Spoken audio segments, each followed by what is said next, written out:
Good morning. My name is Maria, and I will be your conference facilitator today. At this time, I would like to welcome everyone to Danaher Corporation's fourth quarter 2020 earnings results conference call. All lines have been placed on mute to prevent any background noise.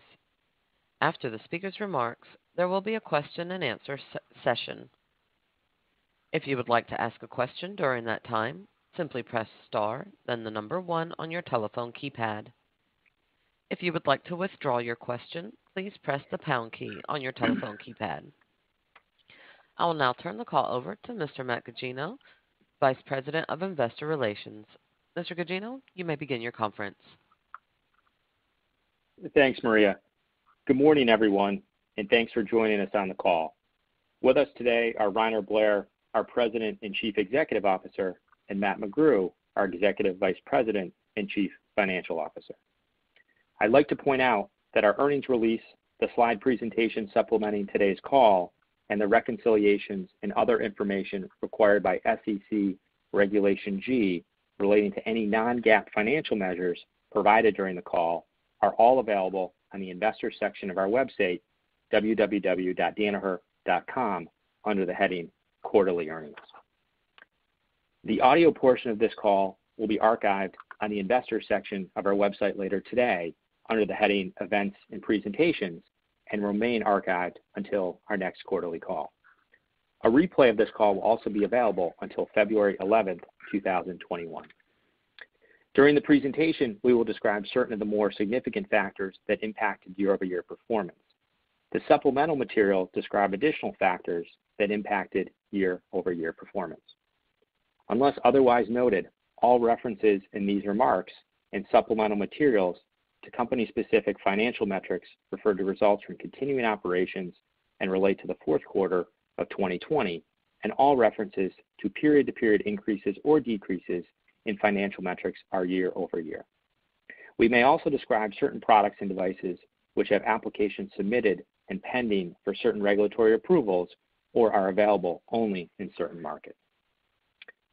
During the call, we will make forward-looking statements within the meaning of the federal securities laws, including statements regarding events or developments that we believe or anticipate will or may occur in the future. These forward-looking statements are subject to a number of risks and uncertainties, including those set forth in our SEC filings, and actual results might differ materially from any forward-looking statements that we make today. These forward-looking statements speak only as of the date they are made, and we do not assume any obligation to update any forward-looking statements except as required by law. As a result of the size of the Cytiva acquisition and its impact on Danaher's overall core revenue growth profile, we are presenting core revenue on a basis that includes Cytiva sales. References to core revenue growth include Cytiva sales in the calculation of period-to-period sales growth, comparing the current period Cytiva sales to the historical period Cytiva sales prior to the acquisition. With that, I'd like to turn the call over to Rainer. Well, thanks, Matt, and good morning, everyone. Before we go through our fourth quarter and 2020 financial results, I wanted to take a moment and reflect back on the past year. As we all know, 2020 was a year that brought many unforeseen challenges as a result of the COVID-19 pandemic. While our contributions in testing, treatment, and vaccination have helped with the global effort to combat COVID-19, there is still much more progress to be made to overcome the pandemic.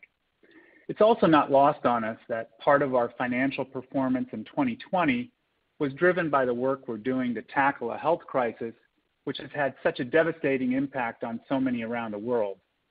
That being said, we're also very proud of our contributions to fight the pandemic, and we'll continue to work tirelessly to support these global efforts in 2021 and beyond as necessary. So as I look back on 2020, I'm most struck by our associates' teamwork, dedication, and invaluable contributions during these difficult times. They are truly making a difference in the world. And since the onset of the pandemic, our team has met the challenges presented and turned them into impactful opportunities to help our customers, patients, and the global community. Their efforts have been both humbling and inspiring. I'd also like to recognize and thank our customers, suppliers, and business partners many of whom we called upon for additional support to continue meeting demand throughout this pandemic. We're incredibly grateful and won't forget their collective efforts over the past year. One of our 5 core values at Danaher is the best team wins, and I believe we truly saw that in action in 2020. So with that, let's turn to our 2020 financial results. For the full year, we delivered nearly 10% core revenue growth, 170 basis points of core operating margin expansion, 43% earnings per share growth, and over $5 billion of free cash flow. We also closed the largest acquisition in our history, welcoming the Cytiva team to Danaher in March of last year. Cytiva is a global leader in bioprocessing and has played a major role in supporting the development and production of COVID-19 vaccines and therapeutics. In 2020, the business generated more than 25% core revenue growth and over $4 billion of revenue. We couldn't be more pleased with Cytiva's early results, all driven by a highly talented, engaged, and innovative team that has embraced the Danaher Business System. So now let's take a closer look at the fourth quarter results. We generated $6.8 billion of sales with 15.5% core revenue growth and believe we continued to capture market share across many of our businesses through accelerated investment in new product innovation, enhanced commercial execution, and by deploying new customer engagement techniques during the pandemic. COVID-related revenue tailwinds contributed approximately 1,200 basis points to core revenue growth, while our underlying base business was up approximately 3.5%. Geographically, we saw broad-based and consistent revenue growth during the quarter. Developed markets were up mid-teens, with similar growth in both the U.S. and Western Europe. High-growth markets were up low double digits, driven by another excellent quarter in China. Our gross profit margin was 58.5%, and our operating profit margin of 23.7% was up 390 basis points, including 360 basis points of core margin expansion. Our outstanding margin performance was driven by a combination of higher core revenue growth and the impact of the Danaher Business System on productivity and operations across all of our platforms. Adjusted diluted net earnings per common share of $2.08 was up 63% versus last year. We generated $1.9 billion of free cash flow in the quarter and $5.4 billion for the full year, up 134% and 79% respectively. Our free cash flow to net income conversion was 149% for the full year and marks the 29th consecutive year this figure has exceeded 100% for Danaher. The combination of our cash flow generation and strong balance sheet gives us more degrees of freedom earlier than anticipated after the Cytiva closing and positions us well to actively pursue strategic M&A opportunities. Given our strong margin and cash flow performance, we took the opportunity to accelerate investments in high-impact growth initiatives across Danaher, including innovation and collaboration projects. We're also expanding production capacity at Cepheid, Cytiva, and Pall Biotech to support increasing demand for COVID-related testing and treatments while positioning the businesses for continued long-term growth. So now let's take a more detailed look at our results across the portfolio. Life Sciences reported revenue increased as a result of the Cytiva acquisition, with core revenue up 18.5%, led by core growth rates of 30% or more at Cytiva, Pall Biotech, Beckman Life Sciences, and IDT. We continued to see strong demand from our biopharma customers during the quarter, and our non-COVID-related biopharma business was up double digits. And we also saw an acceleration in activity focused on COVID-19 vaccines and therapeutics. We also saw customers building out their genomics and automation capabilities to support the development and production of COVID-related tests and treatments. In our more instrument-oriented life science businesses, order trends and installations improved as academic and research labs continued to reopen. SCIEX benefited from this uptick in activity and delivered mid-single-digit core revenue growth in the quarter, fueled by demand for new products such as the 7500 Triple Quad and the Echo MS. Moving over to diagnostics, reported revenue was up 23.5%, with core revenue up 21.5%, led by more than 100% core growth at Cepheid, driven by elevated COVID-19 testing demand and GeneXpert systems placements.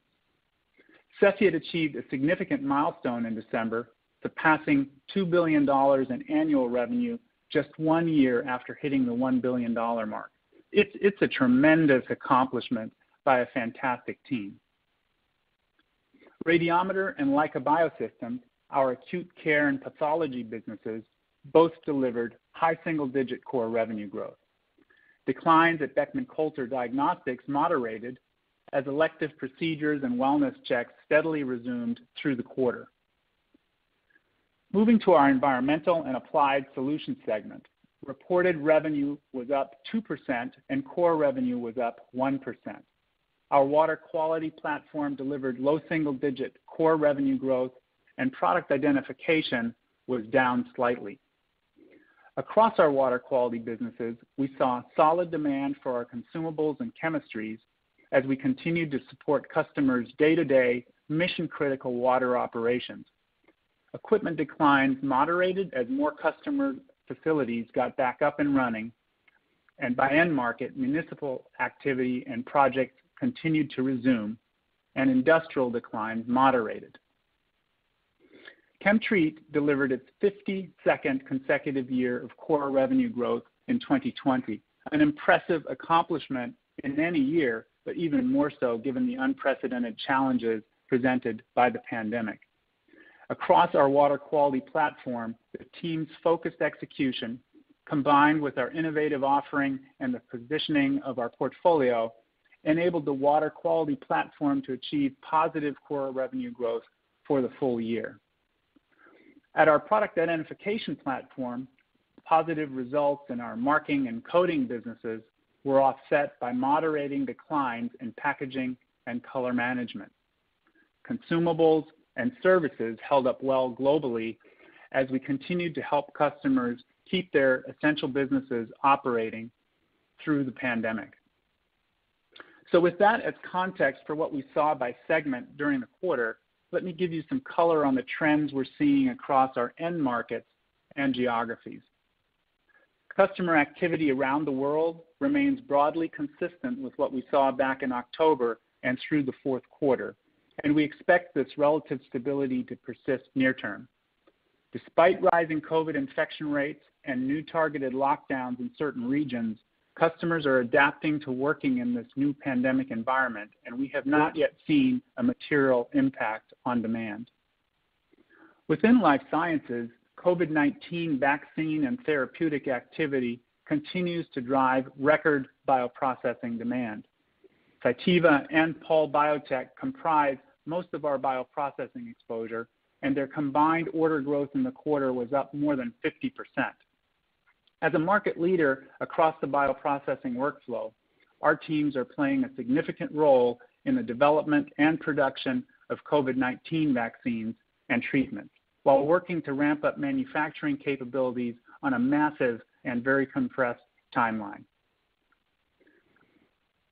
We are involved in the majority of more than 400 vaccine and therapeutic projects underway globally, including all of the vaccines in the U.S. that have recently received FDA emergency use authorization or are in late-stage clinical trials.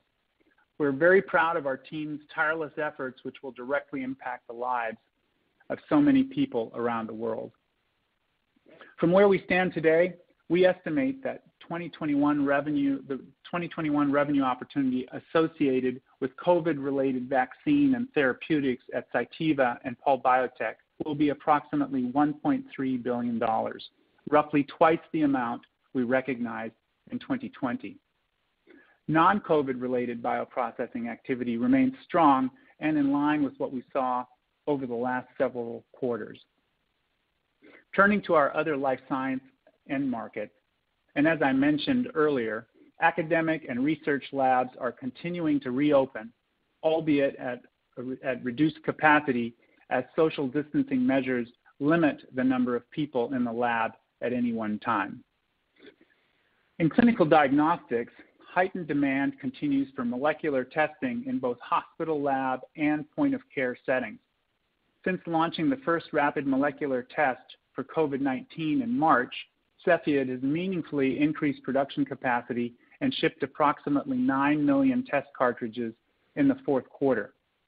As anticipated, approximately 60% of the respiratory tests shipped in the fourth quarter were COVID-only tests, and 40% were 4-in-1 combination tests for COVID-19, flu A, flu B, and RSV.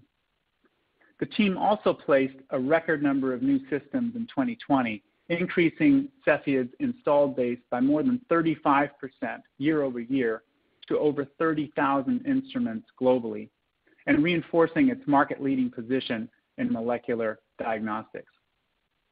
Cepheid's differentiated offering and leading presence at the point of care position the business to help meet customers' testing needs in 2021 and beyond.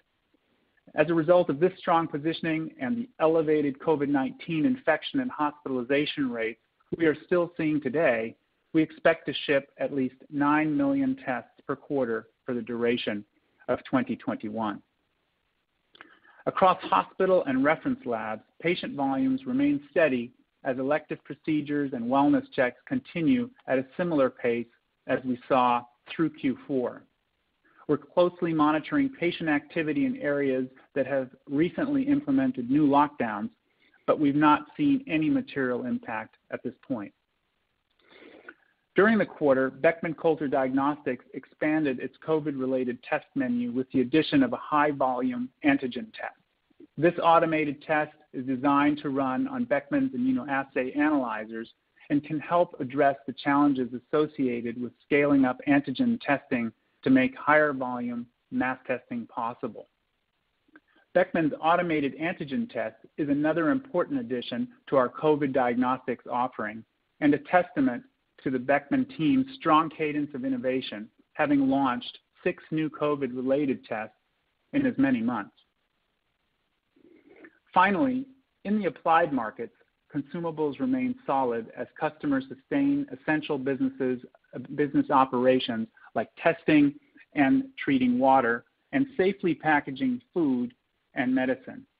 And we're encouraged to see sequential improvements on the equipment side as customers initiate new projects and capital investments. Looking ahead now to the first quarter and full year 2021.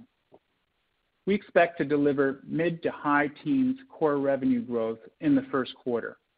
We anticipate that COVID-related revenue tailwinds will contribute approximately 1,300 basis points to core revenue growth, with mid-single-digit core revenue growth in our non-COVID-related businesses. For the full year 2021, we expect to deliver low double-digit core revenue growth, with growth moderating sequentially in the second half of the year as a result of tougher prior year comparisons. We anticipate that COVID-related revenue tailwinds will contribute approximately 500 basis points to core revenue growth for the full year, with mid to high single-digit core revenue growth in our non-COVID-related businesses. So to wrap up, 2020 was an exceptional year for Danaher. Our team took the challenges presented by the pandemic and turned them into opportunities to support customers across all of our businesses and also directly contribute to the fight against COVID-19. We're all humbled by our associates' efforts and believe that Danaher's future is bright thanks to their dedication. 2020 was also a transformative year for Danaher with the addition of Cytiva. This was one of several strategic portfolio moves we have made over the last few years to build a better, stronger company and establish Danaher as a global science and technology leader.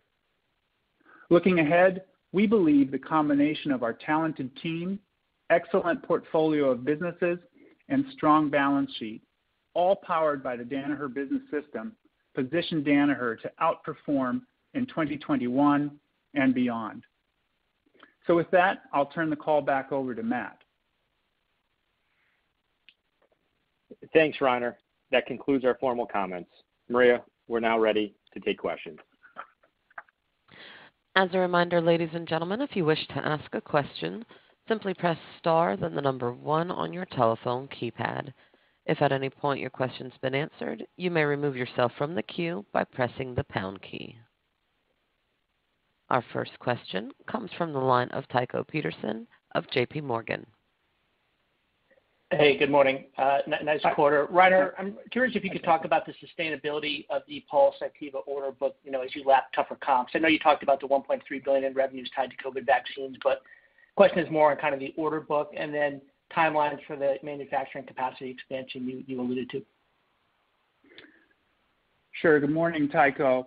So in terms of the sustainability of the order book, the way we're thinking about this, and we've mentioned this at J.P. Morgan as well, is we're looking at a backlog here of about $1 billion coming into the first quarter, and we expect the total year to have COVID-related sales of about $1.3 billion, and that's really based on the approved vaccines that we see out there in the marketplace, as well as the volumes that we see related to clinical trials as it relates to other vaccines. So we think that we have good sustainability and strong backlog here to be able to make sure that we cover that $1.3 billion. Additionally, and coming back to your capacity point, we have been expanding capacity continuously. Even prior to the close of the transaction, we had agreed with GE to continue capacity expansion. We had then, after the close, continued to invest, whether that's at Cytiva, Pall Biotech, or elsewhere, in order to make sure that we're able to meet our customers' demand. And that will continue to occur here through the year 2021 and beyond. Okay, and then for McGrew, one on just the margin dynamics here as we think about, Cepheid 9 million tests a quarter, and then, Cytiva Pall continuing to kind of trend at these levels. What are the margin implications between these two tailwinds in your view for the year? Yeah, I mean, Tycho, I think maybe the way to think about it is that it helps to kind of sustain a similar margin profile to what we've seen before. So maybe if you think about kind of from a fall-through perspective on the core growth here for 2021, and frankly for Q1 as well, we're sort of assuming we're going to see, about a 40% or so fall-through for, like I said, for both Q1 and 2021. Now that's down slightly from what we've been seeing the last couple of quarters, but I think we want to kind of stay aggressive in what we've been doing on the growth investment side. One, and two, we are starting to see a little bit of inflationary pressure, particularly around kind of freight and a little bit in the supply chain as well. And then, China also is, we've got some targeted lockdowns, as you know now, but in the fourth quarter, we really saw China sort of having inter-country, if you will, travel be pretty significant. They're moving, they were moving around quite a bit and getting back at it. So, I think we're sort of thinking instead of maybe the levels of fall through we've seen, it might be more like 40. But again, I think we'll be able to hopefully sustain something like that, given what you talked about, which is a pretty good margin profile of both those businesses that will continue to be pretty strong here next year. Okay, and if I could ask one more before I hop off, just on M&A, Reiner, it seems like you're telegraphing, a desire to do something more meaningful. And any incremental color you could provide on, willingness to do a larger transaction and any, framework you can talk about? It's great to be able to talk about M&A here in January of 2021, having just closed the Cytiva deal. And no question, between the better performance that we've seen out of Cytiva, as well as the equity raise that we've done and the free cash flow that we've seen, we definitely see more degrees of freedom here earlier than we've had. But, we still have work to do here with Cytiva, standing them up as an operating company. And we'll, always be in the game, but likely more focused on smaller to mid-sized deals here for now. Okay, thank you. Our next question comes from the line of Derik De Bruin of Bank of America. Hi, good morning. Good morning, Derek. How are you? Good. So I guess just following up on Tycho's question on the margins and just sort of thinking about the bottom line. I mean, you didn't give an EPS guidance for 2021, but I mean, is there any reason to think that something in that $1.90 to $2 range on a quarterly basis isn't sustainable for the rest of the year? Well, I mean, I think I'd probably, Derek, I think I'd kind of go back to take your 40%, VCM and the fall through and, whatever revenue assumptions you sort of put in. I think the math will kind of take care of itself on it. Okay. And just sort of looking at some of the,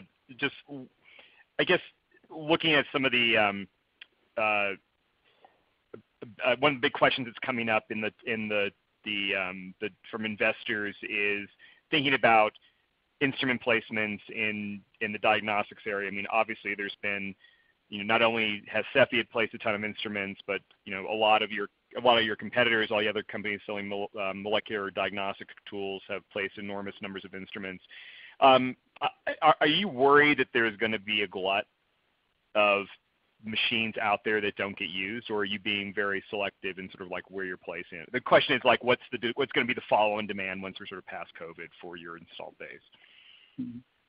So, our instrument placements, as we think about Cepheid, we have placed now and have an installed base of over 30,000 instruments, right? Growing that over 35% here in the year 2020. And we've been very thoughtful about the placement of those instruments. First of all, in helping here during the pandemic and making sure we have those at the point of care where diagnostic decisions are being made, and the answer has to be fast and it has to be right. And the Cepheid GeneXpert is just the perfect solution for that. At the same time, we've been thinking about those placements for the long term. You may be aware that Cepheid has the largest molecular diagnostic menu in the U.S. with over 20 tests, and outside of the U.S. with over 30 tests.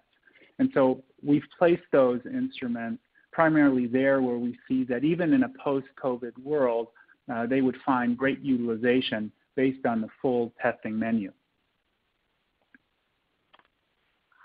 Great.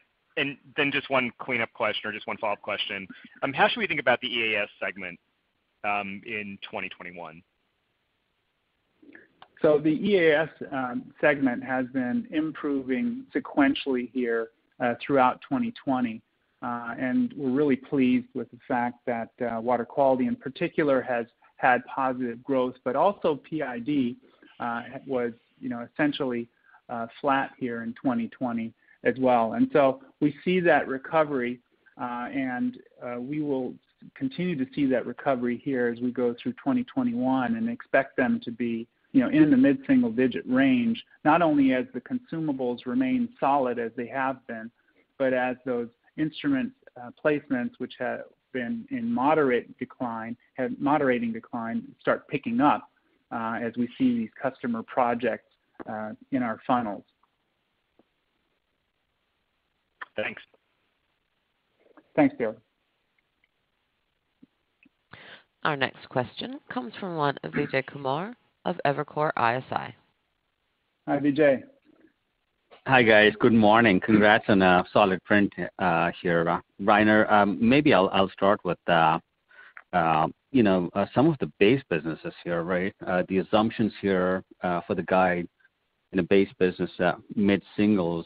Obviously, the comps were pretty easy in 20 given the disruptions. And I look at Q1 guide here, mid to high teens. You guys just did mid-teens, inclusive of days impact.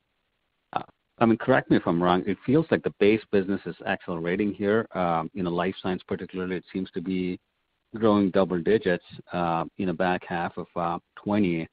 I'm curious what's driving that acceleration in base life sciences in the back half of 20, and why is the guide assuming mid-singles for 21? So Vijay, that's right. I mean, we have seen a sequential acceleration of our more instrument-related life science businesses as labs have continued to open.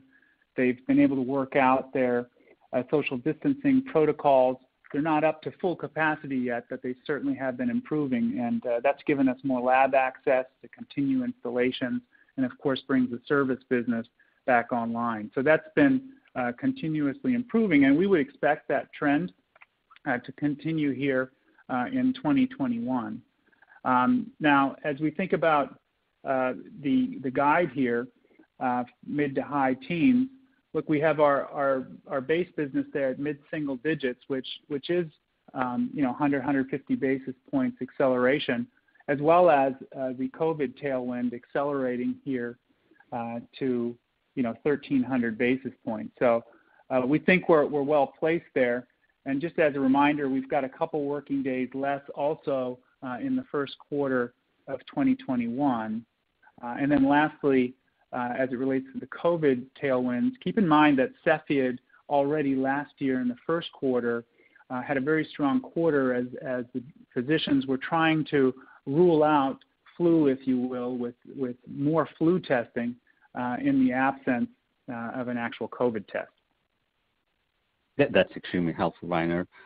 One for Matt. Matt, I know you said the 40% incrementals, we can do the math, but I just want to clarify, apologies. I'm getting to north of 28% operating margins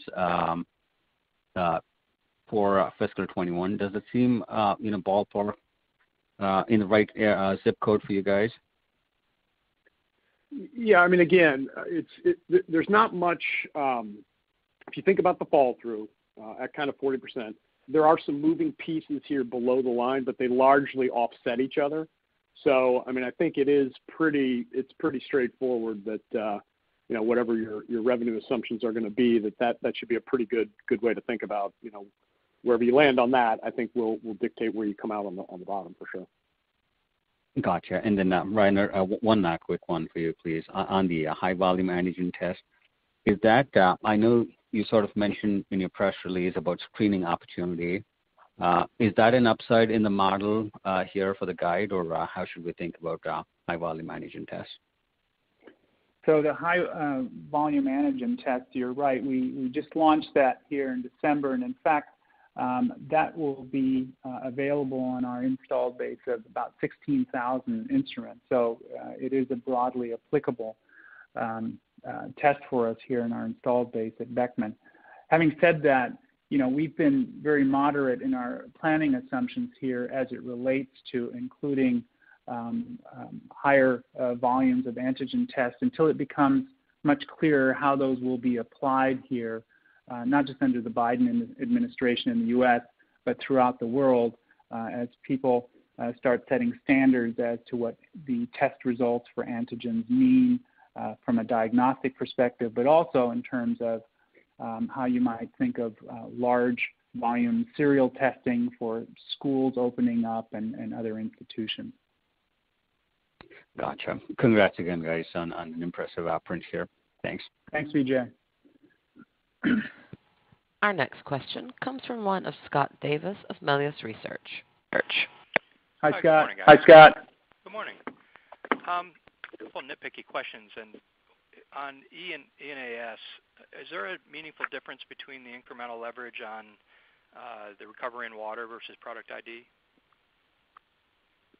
Not really, Scott. Those businesses are pretty similar from a fall-through perspective.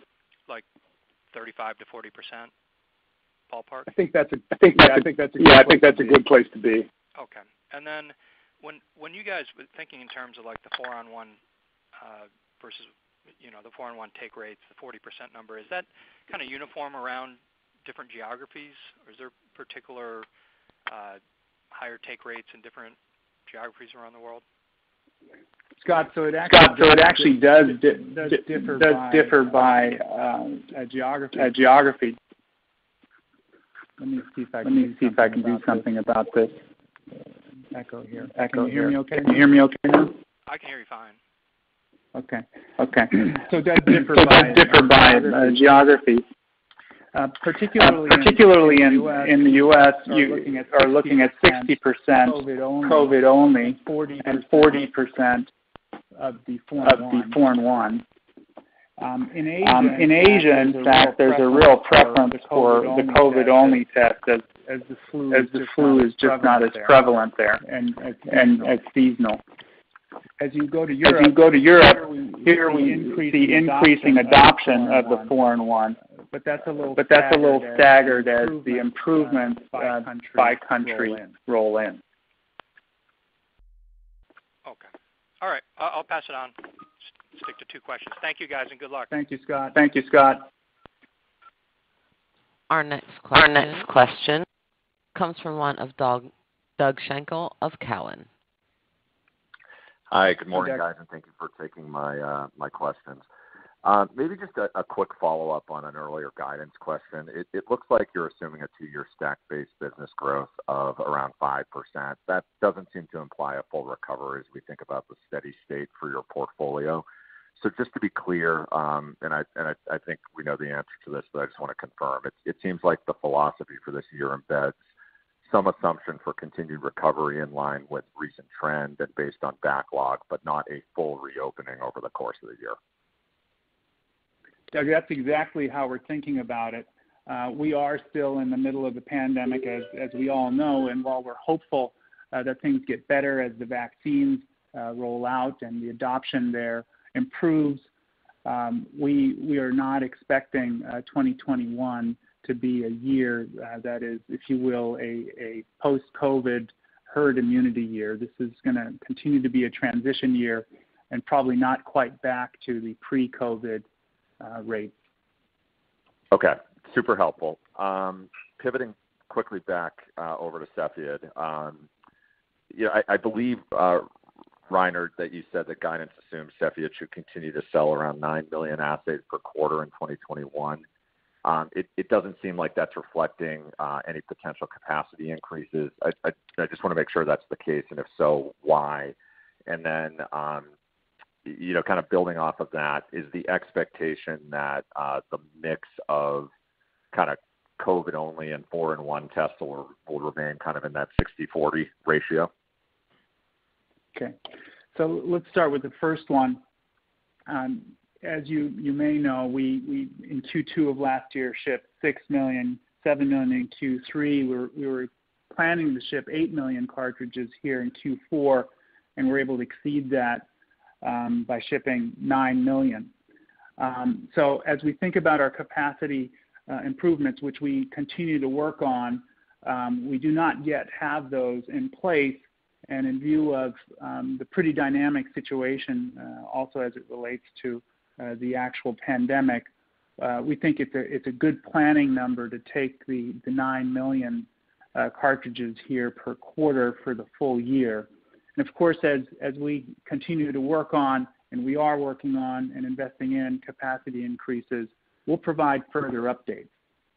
Now, in terms of the mix, I think that is a good planning assumption, the way you're thinking about that, with 60% COVID-only tests and about 40% of the 4-in-1 tests. That's how we're thinking about it as well. Okay. Just one last one. I just wanted to dig in on your commentary regarding capacity expansion within bioprocessing. Presumably, at some point, you're going to be well positioned to transition the building COVID-19 capacity over to other large molecules. You were building that out even in advance of the pandemic, as you mentioned in your prepared remarks. So, do you think that bioprocessing revenue can be sustained at 2021 levels, even when we look forward to the day where vaccine and therapeutic tailwinds related to COVID-19 abate? Do you think there's an air pocket, or is sustainable demand and trends enough to support revenue at least at 2021 levels? Well, we look at that pipeline of drugs that are and vaccines, so therapeutics and vaccines that are not COVID related as well, and it's chock full. It continues to grow, and that business has been very, very solid. So there's a couple things here, Doug. One, we expect that pipeline to be very relevant to the capacity that's being created today. In fact, many of our investments are merely pulling forward things that we had planned for several years down the road. That's kind of one point.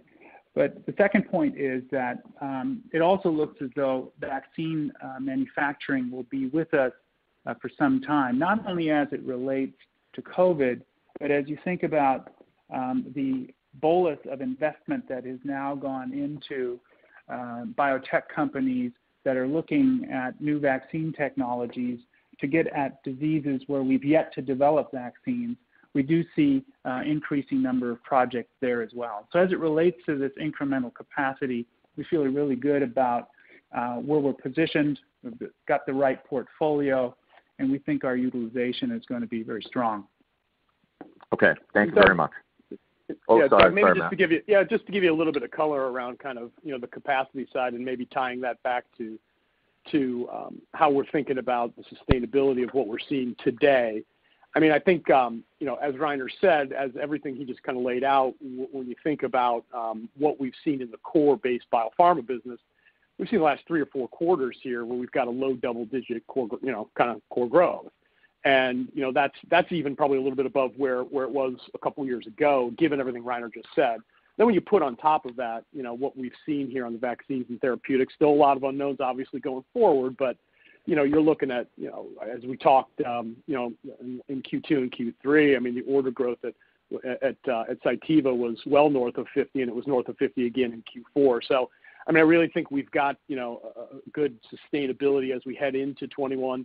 Given the backlog, given what we saw in order growth in Cytiva in Q4, and given the base business sort of, going, low double digits. That's great. Okay, thanks again, guys. Our next question comes from one of Steve Beuchaw of Wolfe Research. Hi, Steve. Hi, good morning, and thanks for the time here, everybody. I actually wanted to rewind almost all the way back to the beginning of your prepared remarks, Rainer, and a point that you made about accelerating investments in innovation and collaboration. It's one of the sort of high-quality problems that has emerged for companies that are part of the solution around COVID. I wonder if you could talk us through how you've gone about identifying areas to make those investments, and if you could flag for us any particular areas of emphasis, I'd really appreciate it, and I do have one follow-up. Thanks, Steve. So the way we've been thinking about these growth investments is very broad across our portfolio. We've always looked at this as an opportunity to strengthen our capabilities and exit the pandemic stronger than we entered, whether that's in businesses that have that are benefiting from COVID tailwinds, or businesses that are not in that particular application. And so what we do is we work together with our teams to identify where the most attractive projects are, not just on a return perspective here in the near term, but also strategically positioning us for competitive advantage, and then we will invest aggressively in those. And that's been the case here for several quarters now. So we'll continue to do that. Okay, much appreciated. And then, look, a lot of good questions have been asked about margins, earnings, and the businesses. I'll try to round it out a little bit and just ask about core Beck DX. I wonder if you could give us perspective on where you are with the DXA rollout and the replacement cycle, and to what extent COVID has impacted that. I could see it having some puts and takes. So any perspective on how that's going and what you're thinking about core Beckman for core Beck DX, I should say, for 21, would really appreciate it. Thanks again. Yeah, Steve, maybe I'll. Oh, sorry. Go ahead, Ryan. Yeah, I was just going to say, I mean, we've just launched the DXA, and we couldn't be more pleased with the initial interest in that. But if we back up to the Beckman Diagnostics business for a second and see how that's been performing, we've continued to see sequential improvements here quarter over quarter in practically every region. And couldn't be more pleased with the way, in fact, that business has positioned. You were speaking earlier about these kinds of growth investments that we're making. Well, we've just launched the hematology analyzers along with the DXA. So the DXH is 9,000 and 5,000, as well as just launched 6 new COVID-related tests. So that's just an example of your first question also as it relates directly to Beckman DX. So we've been tracking exactly where we've wanted to here with the DXA, and that's been really going well for us. Matt, did you want to add anything there? No, yeah, I just wanted to sort of address the question of what we thought they'd do from a growth perspective here in 21. And I think we're sort of thinking that as the rebound continues a little bit with the patient volumes, we expect them to be up sort of high single digits here for the year. Great. Thanks so much. Thanks, Steve. Our next question comes from the line of Jack Meehan of Nephron Research. Hi, Jack. Hi, good morning. Thank you. I was wondering if you could give a little bit more color on expectations around capital equipment. So you obviously ended the year on a strong note, but just given some of the recent flare-ups, do you think that sustains as you go into the first half of the year? So, Jack, you're right. We have seen capital equipment purchases picking up here as labs open up. That's increased, and then we closed very strong here. We saw that in many of those instrument type businesses in the end of Q4 with some high single-digit performance there. So, in fact, we continue to see that. We've polled our businesses and customers. And they're learning to work around the pandemic with the necessary social distancing measures, and we continue to see that accelerating here going into 2021, and we see that also reflected in our guide here for both Q1 as well as the low double digits for 2021. Great.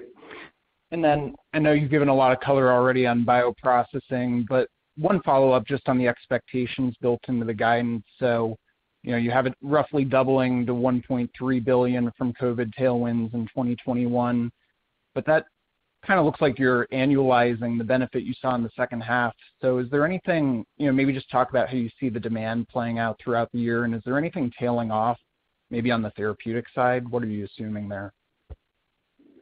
So as we think about the bioprocess order book, recall that we had orders growth at Cytiva and Pall Biotech of over 50% here in Q4, and that was a further acceleration from what we had seen. And we expect that acceleration here to continue. So our backlog position is really strong. We entered the year with $1 billion and are confident that $1.3 billion of revenue are really solid.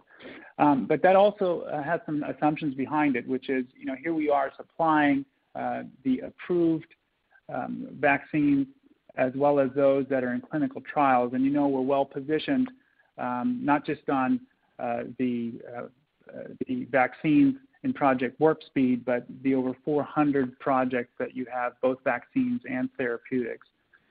So as you think about 2021, while we do expect a moderation in the second half of the year, that's entirely related to more difficult comps as opposed to a trailing off of the actual absolute demand. So we believe that will continue. Yeah, great. To give you some sense, Jack, on how the order book is going to flow through. I mean, we saw at Cytiva and Pall Biotech, in the second half of the year we grew, call it north of 35%. We've got that backlog position now. Now some of like you said, some of it came in during the year and booked and shipped in the year to give us the 35%. But we're going to get off to a pretty good start here at Cytiva. Q1 core growth in Cytiva is going to be probably north of 50%. So I think we'll have a good, strong start. Let's see how that order book sort of develops through the year as more vaccines and therapeutics sort of make their way through the systems to the approvals. But that's sort of how we've framed it as we stand now with kind of the $1.3 billion opportunity.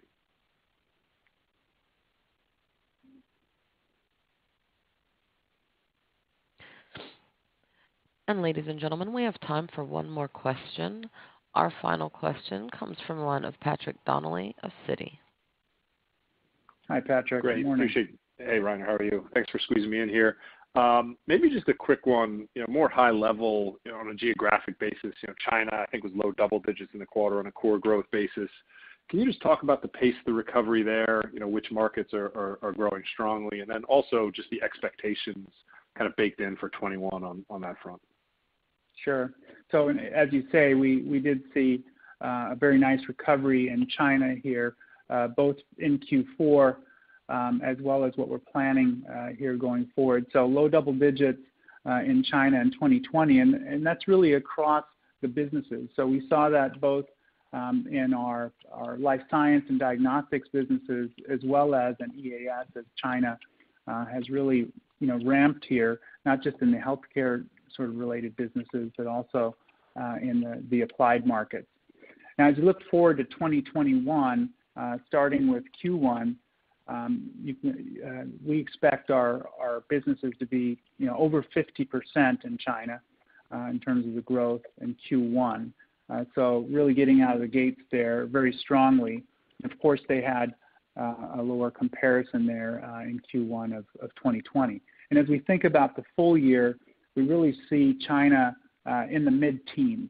So very solid performance, very strong recovery after a full year, which really came in at the low single digits. So 2020 China, low single digits, 2021 mid-teens speaks to a strong recovery there.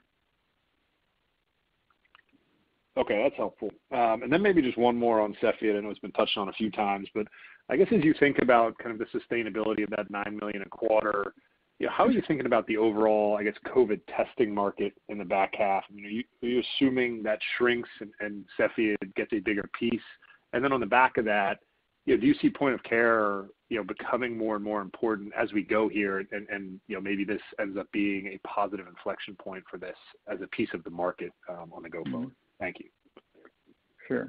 So, looking to point of care here and COVID testing in general to the second half, it's very hard to forecast right now how COVID testing will play out in the second half, just because as we think about vaccines rolling out, we're already now talking about variants. Who knows how many more of those will occur? And of course, often the dialogue tends to be about what's happening in the U.S., but in fact, other places around the world are not vaccinating yet at that rate, or even don't have vaccines yet. So we think that planning assumption of $9 million per quarter is a very solid planning assumption. And then as it relates to Cepheid in particular, at the point of care, you may have heard this concentric circle metaphor, but point of care is really at the center of that in terms of the durability of that testing for the long term, because that's where the doctors need fast turnaround time. That's where they need an accurate result, because they're going to make a therapeutic decision. They're going to make a decision as to what happens next. And the outer portions of those concentric circles are the ones that have increasingly less durability as the general public becomes vaccinated, and over time, although it's going to be interesting to see whether that's achieved in the second half of the year, whether herd immunity is even relevant. Keep in mind, herd immunity is not something that happens in a country. The whole world is a petri dish here, and if we continue to travel and interact with each other, there's a high likelihood that high testing volumes will continue for some time. Great. Thank you. Thank you.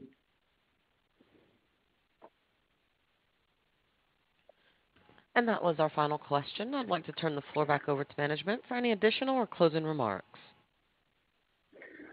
So thanks everyone for joining us. Oh, go ahead. Go ahead, Matt.